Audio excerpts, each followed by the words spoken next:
May sasabihin lang ako sa inyo. Ito yung dating sinabi sa akin ng isa sa mga pinaka-iniidolo ko. Ito guys, sasabihin ko sa inyo, pag pinanghihinaan ka raw ng loob, lagi mo raw babalikan yung mga panahon. Yung mga panahon na pinapangarap mo pa lang kung nasan ka na ngayon. Dati, di mo pa mabili yung mga bagay na gusto mong bilhin. Yung mga damit, gadget, di mo pa afford yan dati.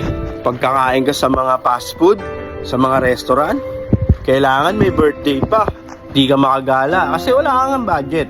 Mag self-reflect ka. Doon mo marirealize na napakagaling ni Lord sa buhay mo. Ang siste kasi sa tao, lagi tayong nagre-reklamo. At lalo na pag nakita mo yung mga dadaanan mo, sobrang layo. Pero ikaw, kung lilingon ka sa pinanggalingan mo, mas ma-appreciate mo kung nasan ka na ngayon. Oo nga, malayo pa yung lalakbayin mo.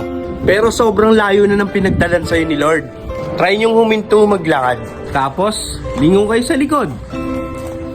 Doon mo marirealize kung gaano kabuti si Lord sa buhay mo. Diba?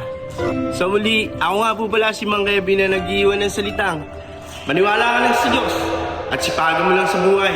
Kung ako sa'yo, sumabay ka na. Peace out. Woo!